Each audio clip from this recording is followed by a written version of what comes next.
Bye, love. Love you. Hey guys, anong favorite niyong breakfast? I'm saying this to you as I'm saying this to myself as well. Approve tayo. Eh, no? Kubon din. Sa kang kubon. Ito pa ka. Kasi imagine niyo, ganyan ang kasama ko araw-araw. Anyway, welcome to a new weekly vlog. Nandito kami ngayon sa Asiana. Ano nga talab? Asiana. Somewhere in Pasay. Parkal? Dahil pinaprocess niya yung kanyang US visa para pag mayroon akong gig sa States, eh makasama ko siya tapos after ng trabaho ko, makagala kami. Yeah, hindi pa kami nagla-lunch. Gutom na ako. I am so hungry. We're just looking for a parking space right now para kami ay makahanap na rin ng restaurant para makakain.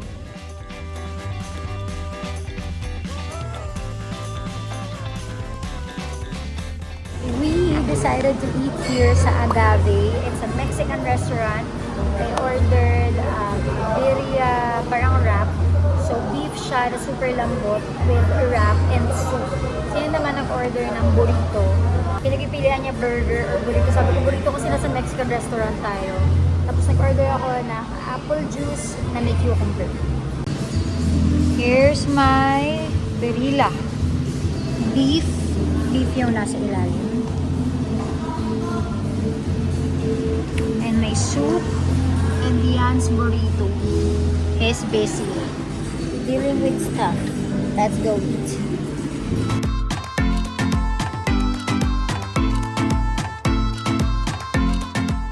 Hi, it's your iPad. Bago yan ah. Ito na iPad mo. Ayan yan ah. Seal yan, tinanggal ko.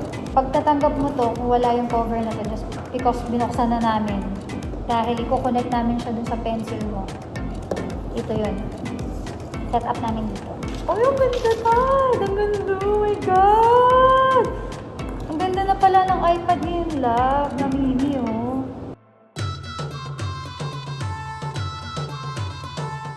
Nabilan ko ang pamangking ko ng iPad. Nakakatuwa. Dito na siya. Tapos may pencil. Tapos, bumili din ako ng isa pang phone. Dahil itong phone ko, ginagamit ko na for vlogging. We're back sa parking lot. Yes! Wee!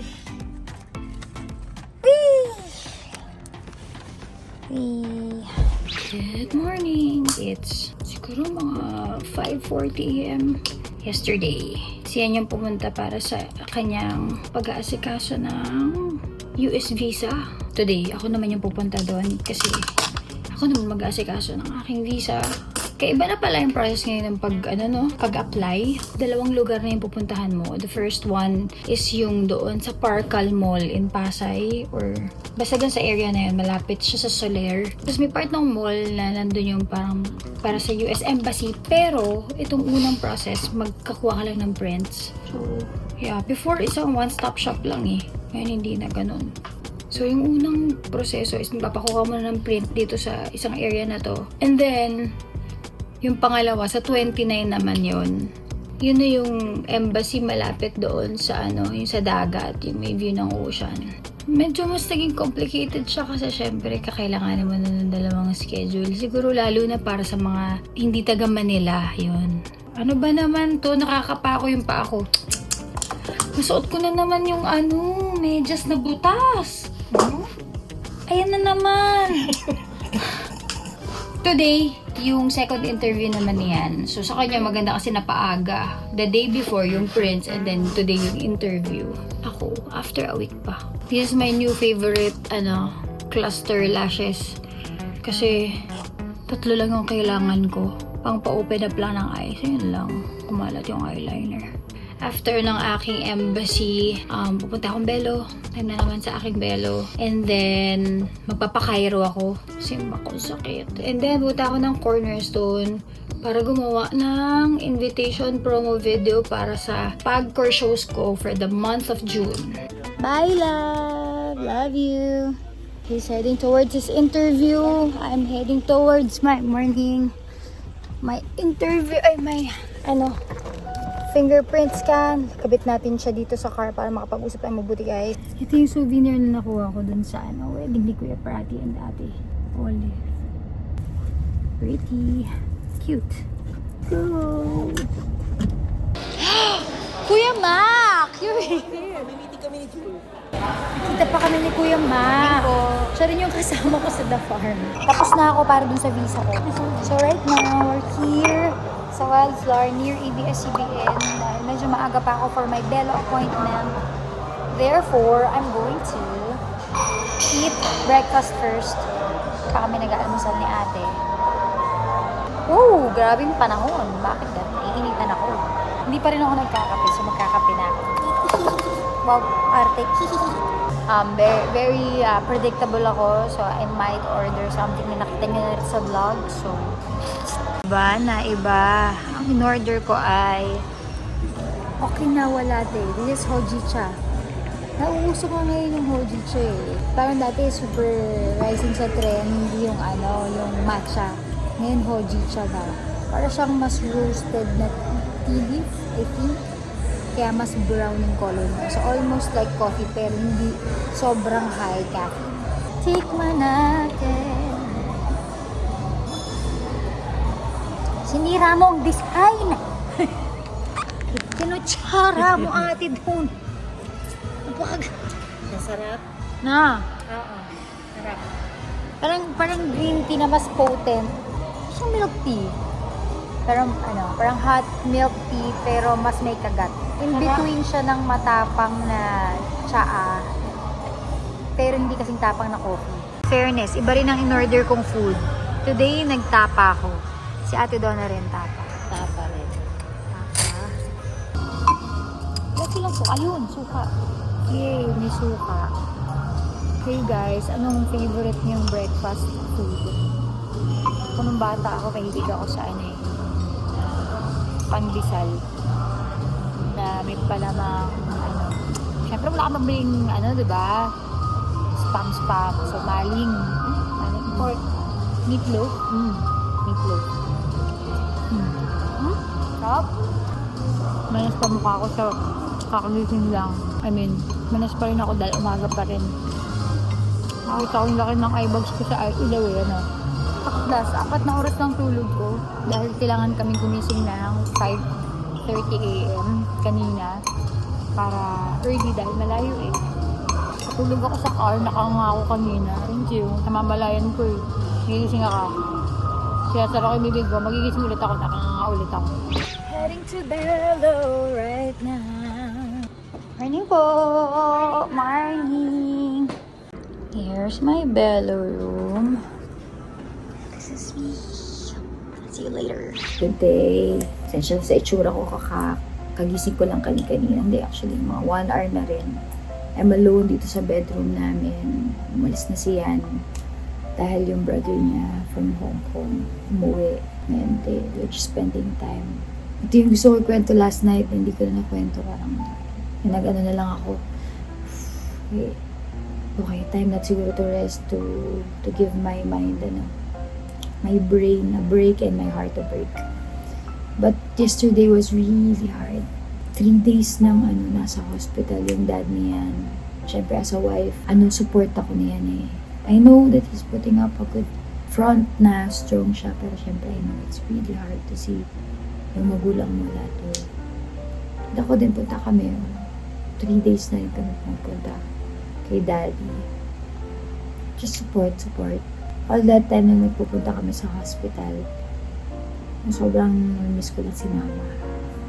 Kasi syempre while recording this vlog, diba? Kayo parang lumipas na yung Mother's Day sa inyo eh. Ako parang hindi a week ago, parang ganun yung Mother's Day. Sobrang miss na miss ko si mama. I actually cried last night nung pag-uwi namin dito na yun. Kaya ako parang I'm grieving. After namin pumunta ng hospital yesterday, which di ko na pinakita yung clip, pag-uwi namin ng bahay, yung cat ko unresponsive, si Romulus. Sobra ako natakot kasi I'm trying to wake him up. Hindi siya gumigising, Romulus. Tapos pagka ganun ko, basang-basa siya. Ano nangyari dito? He peed on himself. So siya nagpa-park na, kasi kakauwi nga lang namin. Lumabas ako ulit, love. Si Romulus hindi gumigising. Sumigaw ako. Tapos siya tumakbo agad sa loob. Ano nangyari?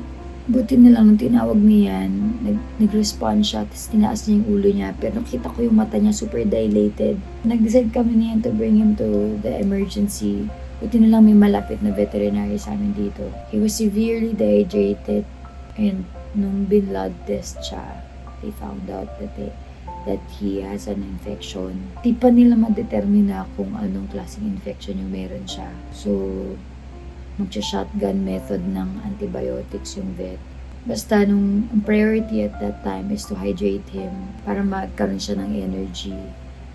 At one point nga nung biyahe namin going to the vet, kala ko wala na si Romulus kasi hindi ko na nararamdaman yung paghinga niya. Sobrang faint na lang ng paghinga niya.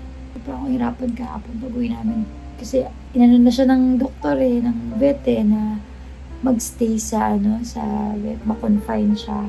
And they will treat his infection. Sobrang drastic kasi yesterday he was just walking around and natatawa pa ako. Sabi ko, grabe parang wala siyang arthritis kasi may arthritis yung cats ko Syringus at Romulus. Prone talaga yung breed nila to having that. At old na rin talaga sila. Tapos kahapon, naliksi niya pa. Sabi parang walang arthritis to. Tapos bigla na lang yan. Parang masyadong ganun. Kaya sobrang nahirapan talaga ako kahapon. So, ano bang ko today? Siguro lang, acknowledging that I miss my mom and I'm grieving. And I allow myself to feel what I'm feeling. If I needed to cry, I will cry today. I will give myself that space. And this time na I was given a free day. And I hope that this will encourage you na kapag may nararamdaman kayo. May tendency kasi ako na ganun yung feeling something. Tapos parang, hindi, kaya ako. If you're feeling that way, it's okay to be weak at times. Hindi tayo palaging strong Kahit yun yung natin, sarili natin. Ako yung strong one. Sometimes hindi. Sometimes mau-overwhelm ka. So give yourself that space to just be weak at that moment. Doesn't mean naman na mamamarka mo na yung sarili mo na, ay, ang hina ako pala. Hindi. Kailangan ng heart natin yun. Kailangan ng mind natin yun to be able to cry, to feel what we're feeling. I'm saying this to you as I'm saying this to myself as well.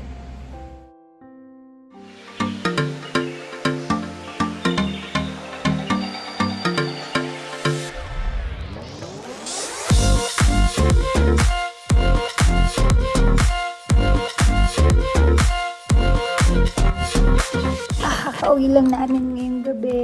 Sorry sa haggardness ng ating yung yin. Anyway, I was able to rest kahapon.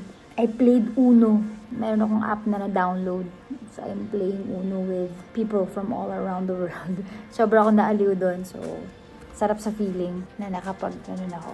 And good news, 2 good news. One is discharged na sa hospital yung dad niyan. So I'm really so happy. And he's resting right now at home. And alam na yung cause, kung ano nangyayari sa kanya. May mga medications na rin. So I'm so happy about that. Pangalawa, yung cat ko, si Romulus, na pinpoint na rin where his weakness is coming from. Lacking calcium and then also may gastroenteritis siya. Like me! My God, baka na talaga yung anak ko sa akin. So ngayon, antibiotic na talaga yung mas siguradong antibiotic na yung pinapaano sa kanya. Hindi na shotgun kind of antibiotic dahil alam na nila kung anong klaseng bacteria as well. Tinignan na nila yung poop niya may mga amoeba siya. So sinabihan ko yung kasama namin dito sa bahay. Sinabi ko na, ate, paki-wash na lang lahat ng kanilang inuman ng kailan every morning or every night. Basta kailangan everyday siya nawawash. Hindi na pwede kasi nasisira yung tiyan ng cat. So yun. Tapos kailangan na lang yata i-address kasi nagagasi siya. So sakit ng tiyan niya. Kaya may discomfort siya kasi nung in-x-ray siya last night, nakita nila ang daming hangin ng tiyan niya. So I know what it feels like. My gosh.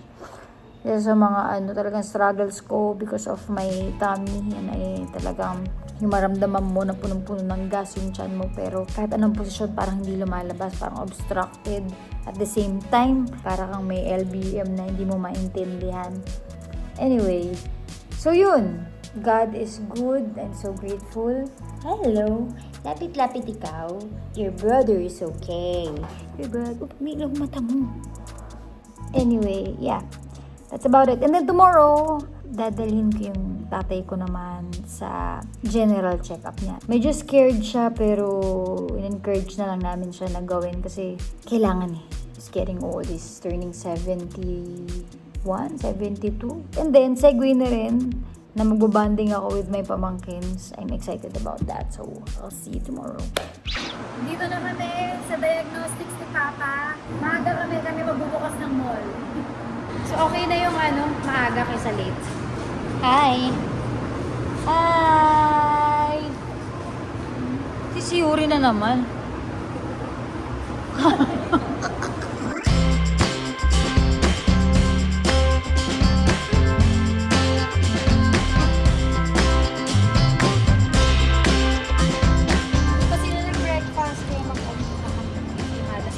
Eto, hindi pa nag-breakfast, sigurado. Ano na yan o? Breakfast. Sigurado. Alam mo nga tawag ilong ko Ginaya daw yung ilong ni Papa. Ay, tinalo. Tinalo yung ilong. Yan, kumakain na sila ng almusal nila. O, yan, alaga yung mga anak. Ang labo dito nila. Here na kami sa Med Club. Yay! Balitaan ko kay Luther. May fan ako dito. Tinitignan ako sa magazine.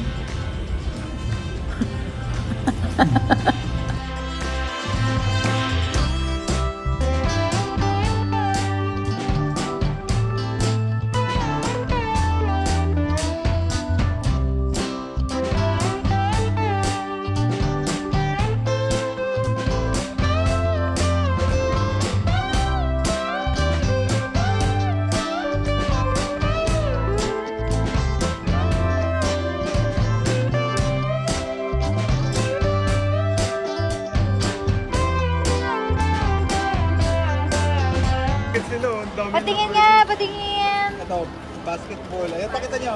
Volleyball. Basketball, football. Football. Tapos volleyball. Ano sa'yo? Tapos may chips pa sila. Pakita nyo yung chips nyo. Ito, may chips pa dito. Ito. Meron bang ganito? Dami lang. Wow, napalo na lang sa game. Wow! Binigay na sa'yo yung pink. Binigay na kay binigay ni Tatad yung pink na ano. Pinapaalala niya sa akin yung mga puntang. Ang galing. Sobrang tonto. Reminder lang daw. Si Red din nakakuha ng dalawa. Ano sa'yo, Red? Patingin. Ang cute. Sobrang cute ito mo. May sombrero pa eh. Oh. Matching kami. Ang cute eh. Matching kami. Matching cute din yung ayan oh.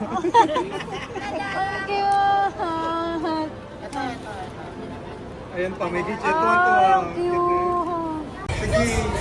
Papa, may spoon naman, Papa. Pa, pwede ka magkutsara. Pati yung sabaw, Bawat butil. Bawat butil ginagano niya. Hindi na kaya. Ayan, oh. Mahirap. Pakita nga lang yung ano. Ganon. Caviar.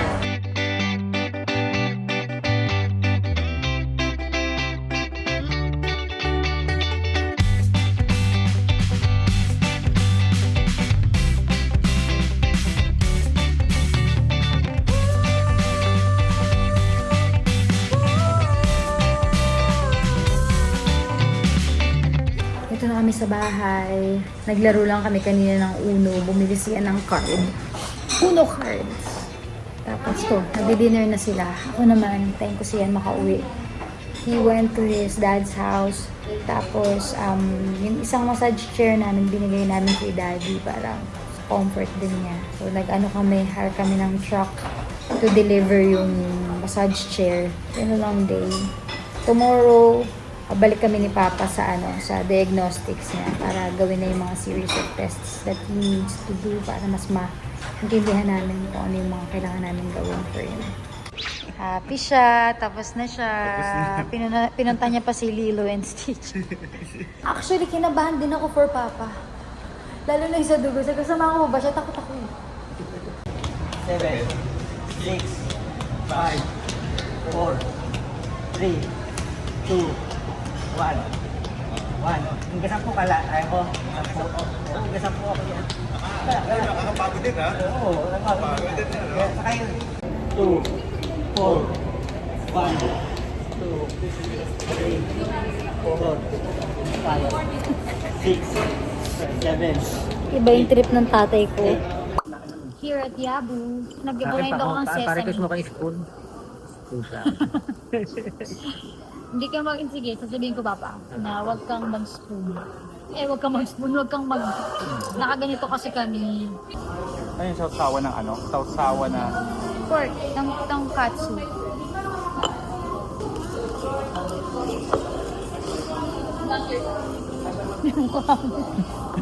Naka-video pala no?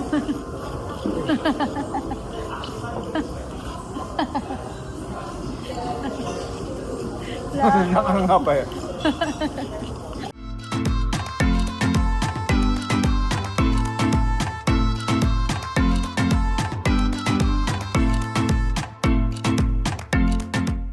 Binilang ko si Papa ng Bluetooth speaker kasi nasira na yung Bluetooth speaker niya sa farm. Tapos right now, dito kami sa Undi, sa Vertis. Pinapagawa ko naman siya ng glasses. Kasi, na rin, malabo na rin yung mata niya eh. Pero sabi niya, mas mataas daw yung grado ko. Pero, feeling ko, mas mataas ang kanya. So, we'll know today. Pwede lang yung 50 saka 25 yung True niya. O, mas mataas yung ear. So, sa akin. 100 lang ako. Done. But it's okay. Medyo takot to si Toton kasi may nakapasok na yellow cat. Sobrang siyang traumatized. Hindi niya kilala yung pusa, tapos inaway siya.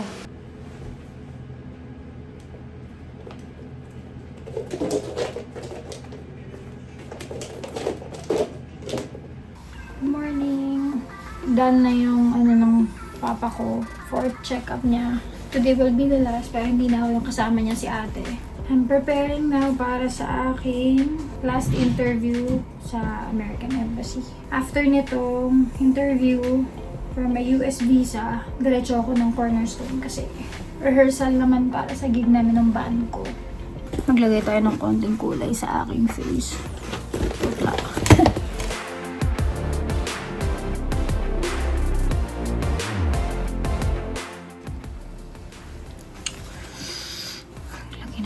Konting kulay sa face kasi ang putla natin kanina. Done with my visa interview. Approved tayo. Yay! Now, dito naman ako sa favorite ko sa Wildflower near ABS-CBN. I'm having hojicha. I think we started this vlog with hojicha as well. I think this is my new favorite drink dito. So, I ordered it para bumaang yung feeling ko. Daming pinagdadaanan this week. Update sa cat ko, baka operahan siya sa kanyang stomach. So, I'm really praying na mag-go well yung magiging operation niya. Kanina, nagpunta lang sila niyan sa vet to check yung heart niya kung pwede siyang maoperahan. And kino-signal naman ng doktor. So, yeah. Right now naman, nasa ibang vet sila to ask for second opinion about dun sa operation. Siyempre, we wanna make sure kung mag-go through kami. Kasi very old na yung cat namin, 11 years old na. So, kailangan namin mas maging, mas maalaga, mas maging careful lang para sa kanya. So, yeah, that's where we're at. Ano man take away ko for this week? It's so easy to say to trust God. Pero at times when you're going through something, hindi mo maiwasan na magulumihanan, mag-alala. And yun yung pinagdaanan ko whole week.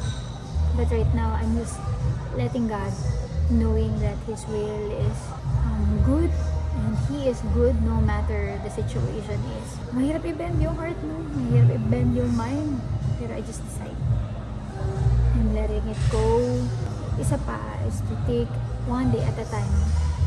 It's very crucial sa nangyari sa amin itong linggo na to. Not worry about yung mga posibilidad na mangyayari, but to deal with the problem na kung ano yung ngayon, ano yung magagawa ngayon, ano yung kayang gawin ng kamay namin yan. So, yeah, yun ang take away this week. I know this vlog is really different, no? Alam ko lagi tayo may weekly vlog, pero kakaiba lang tong experience this week. Life happens. And at times, it's so hard to be a human being. We go through grief, we go through problems, we go through life. Yun talaga siya eh. Ako, I decide sa part ko to still see yung goods na nangyari sa paligid, and to not be overcome by my worries. Siyempre, may mga things din ako na hindi na rin sinasabi sa inyo, sa vlog. Very limited to keep other things private. Yeah, I choose to trust God in the process. Nakikita niyo siguro sa mata ko na medyo may fear pa, may worry. I just pray na mag-follow din yung mind and heart ko. Oh, Lord. Anyway, you guys have a great week ahead. And praying for you to be okay the rest of the week. Enjoy your day. Thank you for watching this week's vlog. I love you all.